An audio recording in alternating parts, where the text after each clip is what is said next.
Hello students, welcome back to the lecture series of Elements of Group First and Group Second. Today we are going to discuss chemical properties of elements of Group First and Group Second. The alkali metals and alkaline earth metals are very reactive in nature. The elements of Group First and Group Second, both being S block elements, show similarity in their chemical properties. The differences are due to variation in the atomic radii, ionization enthalpies and valencies. The first chemical property is reaction with oxygen or air. First, for the group first elements, all the elements of group first rapidly lose their luster in air due to formation of a layer of oxide or peroxide and in some cases superoxide by reaction with oxygen in air. See here, reactions are written over here. First, for lithium reacts with oxygen and form oxide, that is lithium oxide. Group फर्स्टचे जे elements आहेत किंवा alkali metals जे आहेत ते कसे असतात, lustrous असतात, म्हणजे त्यांना एक प्रकारची चकाकी असते. पण जेव्हा त्यांची रिॲक्शन ऑक्सिजन बरोबर होते तेव्हा ती ही चकाकी जी आहे ती कमी होते. कशामुळे कमी होते तर formation of a layer of oxide, peroxide और सुपर ऑक्साईड. ऑक्साईडचा लेअर किंवा पेरॉक्साईडचा लेअर त्या कंपाऊंड मेटल्सवरती फॉर्म झाल्यामुळे त्यांचं लस्टर्स काय होतं, कमी होतं. लिथियमची रिॲक्शन ऑक्सिजन बरोबर झाल्यावर लिथियम ऑक्साईड फॉर्म होतं. त्याच्यानंतर sodium reacted with oxygen and forms peroxide, sodium peroxide. Then potassium reacted with oxygen और air to form potassium superoxide. See here, what is the formula of superoxide? KO2 means potassium superoxide. तर पोटॅशियमपासूनचे जे पुढचे elements आहेत, potassium, rubidium, सिझियम, फ्रॅन्सियम, हे element ज्यावेळी oxygen बरोबर combine होतात त्यावेळी ते सुपर ऑक्साईड फॉर्म करतात. कारण का, पोटॅशियमपासून रुबिडियम, सिझियम, फ्रॅन्सियम ह्या एलिमेंटचे ॲटॉमिक रेडिया काय आहे, इन्क्रीज होत जाते, म्हणजे त्यांची ॲटॉमिक साईज जास्त आहे. त्यामुळे ऑक्सिजन मोठ्या प्रमाणात कंबाईन होऊन ते सुपर ऑक्साईड्स फॉर्म करतात. लिथियमची ॲटॉमिक साईज कमी आहे as compare to other elements in this group, therefore it forms only oxide. And sodium forms peroxide. And these two reactions, that is reaction of sodium and potassium with oxygen, is highly exothermic and these metals catch fire when exposed to air. म्हणजे हे जे sodium आणि potassium आहेत त्यांची reaction oxygen बरोबर होत असताना heat produce होते आणि हीट प्रोड्यूस झाल्यामुळे हे जे मेटल्स आहेत ते फायर पकडू शकतात, आग लागू शकते. Then about oxides of group first metals. The oxides of group first metals are strongly basic in nature, means they form hydroxide when they get dissolved in the water. इथे बघा, आपण मगाशी काय बघितलं की जर अल्कली मेटल्स ऑक्सिजन बरोबर combine झाले तर ते काय फॉर्म करतात, ऑक्साईड, पेरॉक्साईड किंवा सुपर ऑक्साईड्स फॉर्म करतात. मग हे जे ऑक्साईड्स फॉर्म होतात ते आपण वॉटरमध्ये डिझॉल्व केले तर काय फॉर्म होतात, अल्कली म्हणजेच हायड्रॉक्साईड्स फॉर्म होतात. LiO, that is lithium oxide, when treated with water it forms lithium hydroxide. Okay, then about the group second elements. These metals are protected from air oxidation by an oxide film form on their surface. म्हणजे जसं मगाशी सांगितलेलं होतं की group फर्स्टचे जे elements आहेत त्यांची लस्टर्स जे आहे ते कमी होते. कशामुळे तर ऑक्साईडची फिल्म त्यांच्या सरफेसवरती फॉर्म होते त्याच्यामुळे. तसंच या मेटल्सच्या बाबतीत सुद्धा, अल्कलाईन अर्थ मेटलच्या बाबतीत सुद्धा काय आहे, त्या मेटल्सचं एअर ऑक्सिडेशन स्टॉप होतं. कशामुळे तर त्यांच्यावरती ऑक्साईड फिल्म फॉर्म होते. All the elements of group second burn when ignited in air, forming MO-type oxides. The product is a mixture of oxide and nitride. Means if metal combine with oxygen in the air, then it forms oxide, and if it combine with nitrogen, then it forms the nitride. Okay, MO type of oxides. They form group second elements when combined with oxygen. It forms MO type of oxide.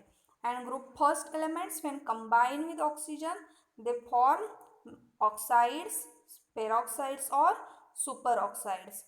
From potassium to francium, they form peroxide because their atomic radii is higher.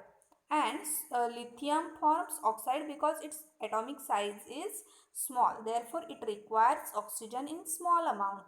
Okay. Further heating of the oxide in air results in formation of peroxide. जर परत हे जे form झालेले oxides आहेत ते तुम्ही परत एअरमध्ये heat केलात तर काय फॉर्म होऊ शकतं? पेरॉक्साईड फॉर्म होऊ शकतं. तर लक्षात ठेवा की ग्रुप फर्स्टचे एलिमेंट्स ऑक्साईड, पेरॉक्साईड आणि सुपर ऑक्साईड फॉर्म करतात ज्यावेळी त्यांची रिॲक्शन ऑक्सिजन बरोबर होते. आणि ग्रुप सेकंडचे जे एलिमेंट्स आहेत ते एअरमध्ये आपण बर्न करतो त्यावेळी काय फॉर्म होतं? एमओ टाईपचे ऑक्साइड्स फॉर्म होतात. आणि काही वेळा ते हवेतील नायट्रोजन बरोबर कंबाईन होतात आणि नायट्राइड फॉर्म करतात. Okay, see here the formula of nitride. When magnesium reacted with nitrogen present in the air, it forms Mg3N2 type of nitride. Then second chemical property is about reaction with water. For the group first, lithium, sodium and potassium all float on water due to hydrogen bubbles released on reaction with water. Lithium reacts slowly, but sodium and potassium react vigorously with water. Due to highly exothermic reaction, sodium and potassium catch fire when put in water. आता ज्यावेळी group first elements म्हणजेच alkali metals water बरोबर react होतात त्यावेळी काय होतं? ते hydrogen gas release करतात. ओके, आणि त्याच्यामुळे काय होतं? सोडियम किंवा लिथियम, पोटॅशियम हे जे एलिमेंट्स आहेत ते काय होतात? वॉटरवरती फ्लोट होतात. ओके, अशा प्रकारे ही जी रिॲक्शन आहे लिथियम, सोडियम किंवा ग्रुप फर्स्टचे जे एलिमेंट्स आहेत त्यांची रिॲक्शन ज्यावेळी वॉटर बरोबर होते त्यावेळी ती प्रोसेस जी आहे ती कशी आहे? एक्झोथर्मिक आहे, म्हणजे हीट प्रोड्यूस होते त्या रिॲक्शनमध्ये. आणि सोडियम आणि पोटॅशियम काय करू शकतात? They may catch fire when put in fire. Okay, so remember this. Then group second elements. The elements of group second react with water to form metal hydroxide and hydrogen. Beryllium does not react with water. See here, what is group second elements? Group second elements when react with water they form metal hydroxide. See here, calcium reacted with water and it form calcium hydroxide and it releases H2 gas. Beryllium does not react with water. बेरिलियमची reaction होत नाही water बरोबर. Magnesium decomposes hot water. म्हणजे इथे जे आपण reactant साईडला जे वॉटर घेतलेलं आहे ते मॅग्नेशियमची रिॲक्शन होताना कोणतं वॉटर तो डिकम्पोज करतो? Hot water. Other elements reacts with cold water forming metal hydroxide. Metal hydroxide means metal and OH group and hydrogen gas. मग लक्षात ठेवा की ग्रुप सेकंडच्या एलिमेंट्सची रिॲक्शन ज्यावेळी वॉटर बरोबर होते त्यावेळी ते काय फॉर्म करतात? Metal hydroxide and hydrogen gas form करतात. आणि ज्यावेळी ग्रुप फर्स्टच्या एलिमेंट्सची रिॲक्शन वॉटर बरोबर होते त्यावेळी ते काय फॉर्म करतात? मेटल आयन फॉर्म करतात, OH मायनस फॉर्म करतात आणि H2 रिलीज करतात. Okay, then third chemical property is about reaction with hydrogen. Group first, alkali metals react with hydrogen at high temperature to form the corresponding metal hydrides. See here reaction twice M plus H2 at 673 Kelvin temperature. It forms twice MH. MH is the metal hydride. Okay, म्हणजे group first जे elements आहेत ते ज्यावेळी hydrogen बरोबर react होतात हाय टेम्परेचरला त्यावेळी ते काय फॉर्म करतात, मेटल हायड्राइड. मेटल हायड्राइड्स म्हणजेच MH टाईपचे कंपाऊंड फॉर्म करतात. And group second elements form MH2 type of hydrides. M plus H2 on heating form MH2 type of hydride. So remember, when group first elements reacts with hydrogen, it forms MH type of hydrides, and when group second elements reacts with hydrogen, they form MH2 type of hydrides. Then fourth chemical property. Reaction group first, all the alkali metals reacts vigorously with halogens to produce their ionic halide salt. Twice M plus X2, it forms twice Mx. Means similar to reaction with hydrogen, here also group first elements when react with halogen, they form Mx type of salt or halide. And group second elements when react with or combine with halogens at high temperature, they form MX2 type of halide. Okay, so these two chemical properties are very easy, reaction with hydrogen and reaction with halogens. Then fifth property is reducing nature. For group first, the reducing power of an element is measured in terms of standard electrode potential, that is E0, corresponding to the transformation M gives you M plus plus electron. All the alkali metals have high negative values of E0, indicative of their strong reducing nature. Lithium is the most powerful and sodium the least powerful in the group. See table 8.4. आता यामध्ये काय सांगितलेलं आहे reducing nature म्हणजे, तर आपण redox reaction या टॉपिकमध्ये standard electrode potential ही term शिकलो होतो. त्याच्यात आपण सांगितलेलं होतं की स्टँडर्ड इलेक्ट्रोड पोटेन्शियल म्हणजेच E0ची व्हॅल्यू जर नेगेटिव्ह असेल तर ते रेडॉक्स कपल कसं असतं, स्ट्रॉंग रेड्युसिंग नेचर असतं. आता इथे सी टेबल 8.4 हे का सांगितले त्यांनी, तर लास्ट लेक्चरला means in lecture 5 we studied physical properties, trends in physical properties of group first element and group second element. त्याच्यात आपण बघितलेलं होतं की स्टँडर्ड इलेक्ट्रोड पोटेन्शियलच्या व्हॅल्यू ह्या कशा आहेत, ग्रुप फर्स्ट एलिमेंटसाठी नेगेटिव्ह आहेत. मग त्यांच्या व्हॅल्यू जर नेगेटिव्ह आहेत तर ते एलिमेंट्स काय असणार, स्ट्रॉंग रेड्युसिंग एजंट्स असणार. लिथियमसाठी लिथियम हा काय आहे, lithium is the most powerful reducing agent. Why? Because it shows high negative value of E0, that is standard electrode potential, and least powerful is sodium. कारण तुम्ही जर ते टेबल 8.4 स्टडी केलात तर त्याच्यात तुम्हाला दिसेल की सोडियमची जी स्टँडर्ड इलेक्ट्रोड पोटेन्शियलची व्हॅल्यू आहे ती कंपॅरिझन टू लिथियम कशी आहे, कमी आहे. त्यामुळे तो काय आहे, list powerful in the group.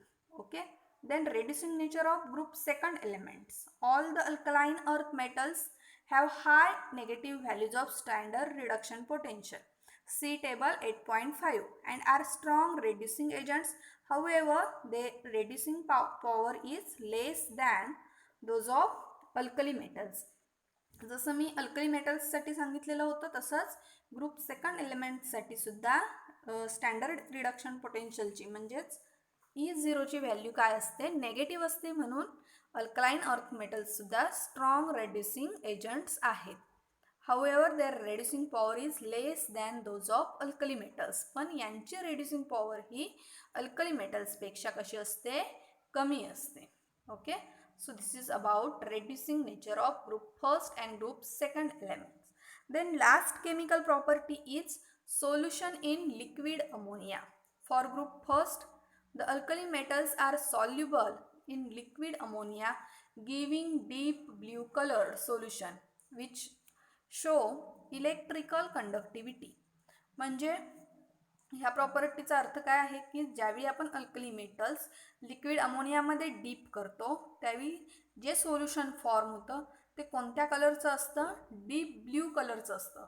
आणि हे जे सोल्युशन आहे ते इलेक्ट्रिकल कंडक्टिव्हिटी असते त्याला, म्हणजे आयोनिक प्रॉपर्टी असते किंवा इलेक्ट्रिसिटी कॅरी करू शकतो ते सोल्युशन. ओके, सियर reaction M plus X plus Y NH3, म्हणजे जर मेटल आपण एक्स प्लस वाय एवढ्या NH3 मध्ये डीप केलं किंवा डिझॉल्व केलं तर ते काय फॉर्म करतं, अशा प्रकारे सोल्युशन फॉर्म करतं MnH3x प्लस EnH3y मायनस. अशा प्रकारचं एक सोल्युशन फॉर्म करतं की ज्याचा कलर कसा असतो, डीप ब्ल्यू कलर असतो. इथे जे हे EnH3y लिहिलेले आहेत ते काय आहे, अमोनिएटेड इलेक्ट्रॉन्स आहेत. पुढे दिलेलं आहे बघा इथे, The ammoniated electron is responsible for the deep blue color of this solution. मग हा सोल्युशनला जो कलर येतो, this is because of the ammoniated electron present in the solution. These solutions are paramagnetic and on standing liberate hydrogen slowly, resulting in formation of the metal amide. हे जर solution आपण तसंच स्थिर ठेवलं, on standing it liberates hydrogen. जर आपण ते solution तसंच ठेवलं तर ते काय करतं, थोड्या वेळाने हायड्रोजन लिबरेट करायला स्टार्ट होतं आणि हायड्रोजन लिबरेट झाल्यामुळे काय होतं, अमाइड फॉर्म होतं. Okay, metal amide. सियर मेटल अमाइडचा फॉर्म्युला MnH2. NH2 ग्रुपला आपण अमाइन म्हणतो. ओके, मेटल बरोबर कंबाईन आहे म्हणून त्याला आपण काय म्हणणार आहोत, metal amide. The blue color changes to bronze and the solution becomes diamagnetic. मग हायड्रोजन रिलीज झाल्यानंतर काय होतं, अमाइड फॉर्म झाल्यानंतर ते सोल्युशनचा कलर कसा होतो, ब्रॉन्झ कलर फॉर्म होतो, बिकम्स, आणि सोल्युशन डायमॅग्नेटिक होतं. Here AM denotes solution in ammonia और ammoniated electron. Okay, see this reaction M plus electron plus NH3 gives you MnH2 and liberates hydrogen. Then for the group second elements, similar to alkali metals, the alkaline earth metals are also soluble in liquid ammonia, which give deep blue black colored solution. Reaction is same as for group first. There is some change here. Okay, 2y. Okay, so when alkaline earth metals reacts with liquid ammonia or dissolve in liquid ammonia, they form deep blue black colored solution, and this is because of the ammoniated electrons present in the solution. Okay, so these are the chemical properties of group first and group second elements. Okay, write down all these properties in your regular chemistry notebook. Okay, thank you.